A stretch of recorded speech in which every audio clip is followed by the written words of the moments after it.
Make a list of all the things you can do. Get right on those. Discipline yourself for those, both for the results and for the muscle and for the practice, so that when life hands you some big challenges, you'll be ready.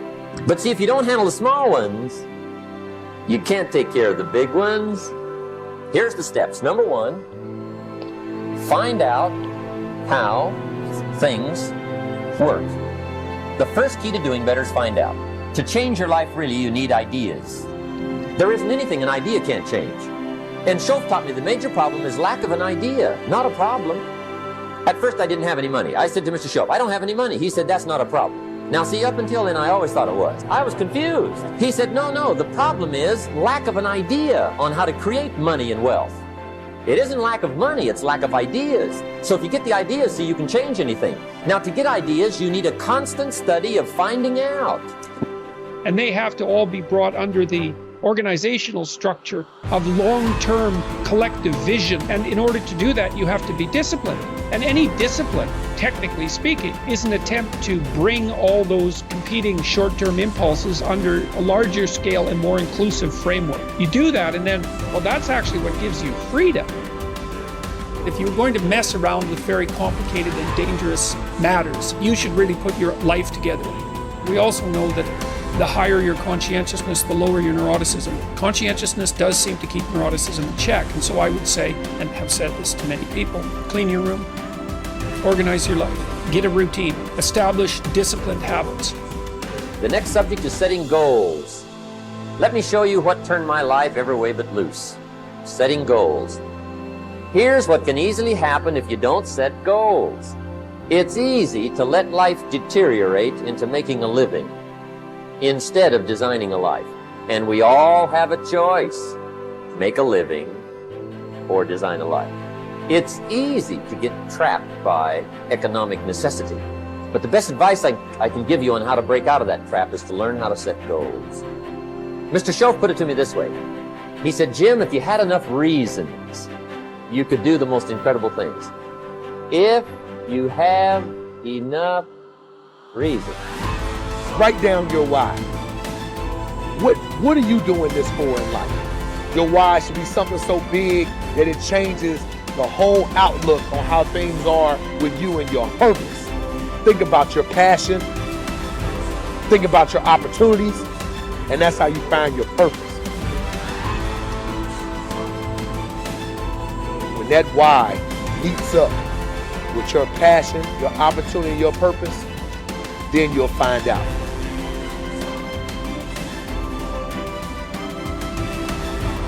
Most of us are standing in a busy street, just letting the opportunities in life pass us by. We're waiting for the perfect situation, the perfect circumstances, the perfect opportunity, the perfect time. There's never going to be a perfect time or the perfect moment. There's never a perfect moment to do something great with your life. Take a look at the clock. That thing ain't stopping for nothing, baby. It's going to keep ticking, keep moving, keep passing you by all the time you're waiting for it to read perfect o'clock. You have to take action now.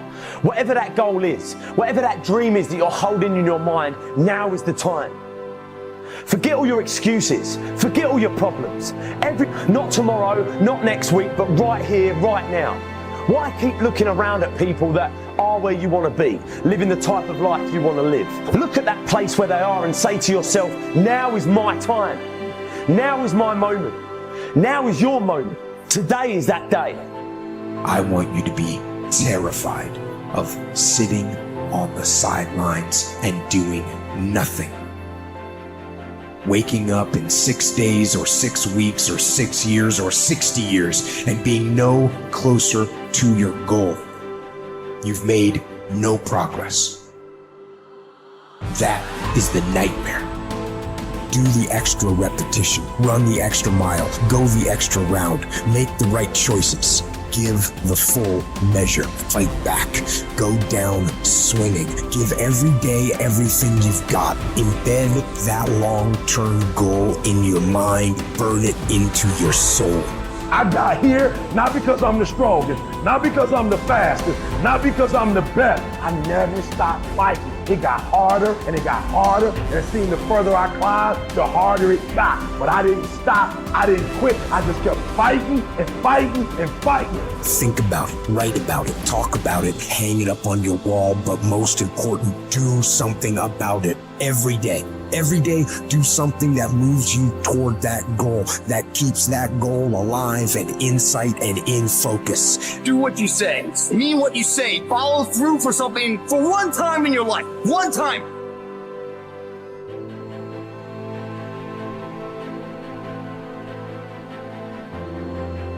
Most people can motivate themselves to do things simply by knowing that those things need to be done. But not me. For me, motivation is this horrible, scary game where I try to make myself do something while I actively avoid doing it. If I win, I have to do something I don't want to do. And if I lose, I'm one step closer to ruining my entire life. And I never know whether I'm going to win or lose until the last second. Temperance is not deprivation, but command of oneself physically, mentally, spiritually. Demanding the best of oneself, even when no one is looking, even when allowed less. It takes courage to live this way. Not just because it's hard, but because it sets you apart. The warrior has awareness. We are aware that we are at war, and the war in our minds requires discipline. Not the discipline of a soldier, but the discipline of a warrior. Not the discipline from the outside to tell us what to do and not to do, but the discipline to be ourselves, no matter what. A weak mind must be constantly entertained and stimulated. A strong mind can occupy itself and, more important, be still and vigilant in moments that demand. Without the momentum of a stern discipline, motivation is mostly a momentary, flighty emotion. For it works best under the supervision of discipline, but can serve as not only an ally, but also an enemy, because in anything that requires your self-discipline, whether going to church, going to classes, going to workouts, going through trainings, completing jobs, reading books, living well, eating healthily, studying, practicing something, the more times you skip, the more relaxed and motivated you'll become about skipping. And the next thing you know, you've quit your fight altogether. Or put in short, the more you skip, the more you'll skip until you've quit. Maybe then you'll see that motivation bears its fruits when watered by discipline, but it spoils when not. We don't need accomplishments to feel good or to be good enough. What do we need? The truth. Not much. Some food and water. Work that we can challenge ourselves with. A calm mind in the midst of adversity. Sleep. A solid routine. A cause we are committed to. Something we're getting better at. Everything else is extra. Or worse, as history has shown countless times, the source of our painful downfall. If the first step is just showing up, committing to doing something each day, then the next step is finding something to focus on getting better at each day. And in this, where cumulative improvement meets compounding returns, we can harness one of the most powerful forces on earth. Think about it. Most people don't even show up. Of the people who do, most don't really push themselves. So to show up and be disciplined about daily improvement, you are the rarest of the rare. Life is filled with all sorts of difficulties and challenges. Work will not always go well. But working out is in our control. It is a contained space in which the only potential obstacle is our determination and commitment. Swim. Lift weights. Train in jiu-jitsu. Take long walks. You can choose the means, but the method is a must. You must be active. Get your daily win. Treat the body rigorously, as Seneca tells us, so that it may not be disobedient to the mind. Because as you're building muscle, you're also building willpower. More important, you're building this willpower and strength while most people are not. The body, you must understand, is a metaphor. It's a training ground, a proving ground for the mind and the soul. What are you willing to put up with? What can you do without? What will you put yourself through? What can you produce with it? Only you know what it will look like to train in your art like a samurai, an Olympic athlete, a master in pursuit of excellence. Only you will know what you need to practice from morning until night, what to repeat 10,000 times. It won't be easy, but in that burden is also freedom and confidence.